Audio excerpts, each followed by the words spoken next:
White House comments on what may be in that Pentagon analysis of UFO sightings by some of its Navy pilots. Be right back. I'll have a look at the evidence to date when we continue.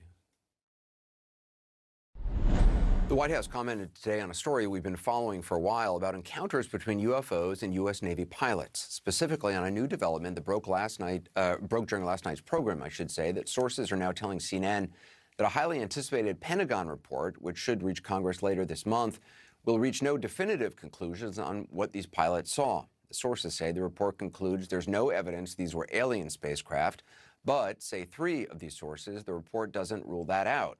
Something that may only fuel the debate, obviously. Today, the White House was asked about the report and would only say this. I will say that we take reports of incursions into our airspace by any aircraft, identified or unidentified, very seriously and investigate each one.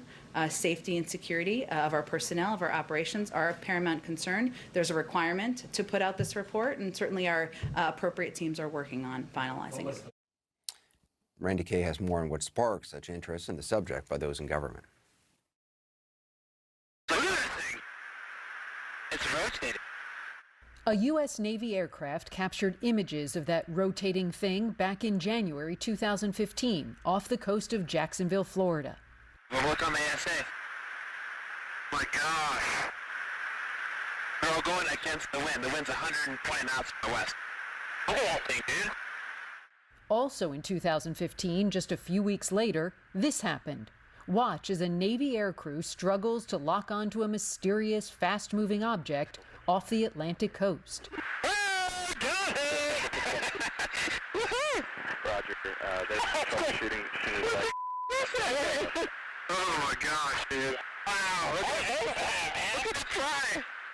Former Navy fighter pilot Alex Dietrich told Anderson Cooper about spotting a strange flying object in the sky back in November 2004 off the coast of San Diego.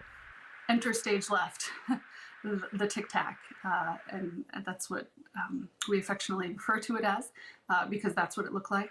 It was about the size of an aircraft fuselage. It was white, it was in sort of a matte finish, just like a tic-tac.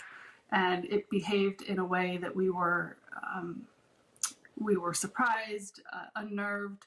It accelerated, or it almost didn't accelerate, right? It sort of jumped from spot to spot and tumbled around in a way that was unpredictable. Former Navy Commander David Fravor was on the training mission with Dietrich and remembers how the object quickly maneuvered. Like a ping pong ball bouncing off a wall, the ability to hover over the water and then start a vertical climb from basically 0 up towards about 12,000 feet and then accelerate in less than 2 seconds and disappear is something I had never seen in my life. So what was it? The government won't say, or maybe doesn't know. For decades, the Pentagon's research into these close encounters has been kept under wraps, along with the images and a now defunct $22 million program designed to investigate UFOs. So what are we to believe about moments like this? Whoa, it's getting close. What was splashed? Members of the U.S. Navy captured that footage of an unidentified flying object spotted off the coast of California in July 2019, just before it vanished into the ocean. And with so few answers, extraterrestrials have become a favorite subject for conspiracy theorists, with much of the focus on a highly classified U.S. Air Force testing facility in Nevada, known as Area 51. Bob Lazar is the conspiracy theorist and former physicist who says he worked at the secretive government research site, Area 51. He says he was hired to reverse engineer a flying saucer buried there. This came from somewhere else. I mean, as bizarre as that is to believe, but I mean, it's there. I saw it. Others have bought into his claims that the U.S. government buried extraterrestrial technology at Area 51. It looks like sand. It's made to look like the side of the mountain that it's in, whether it's to disguise it from satellite photographs. So until someone says for sure what's really out there, no sound, no blinking lights, just this big illuminated form, we'll be left still to wonder. And it's all so mysterious, Anderson, just to think about those former Navy pilots. That's not a UFO, by the way, that's an airplane.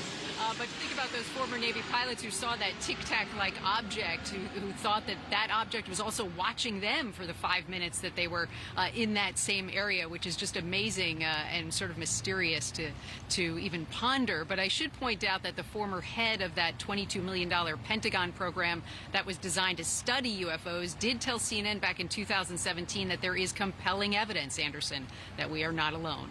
Yeah, I mean, this report it's going to be fascinating, even for what it doesn't say. The fact that they said they found no evidence that it was alien craft, according to these sources, but they also can't say that it's not something from elsewhere. Randi Kaye, right. Still to come. Thanks very much. Appreciate it.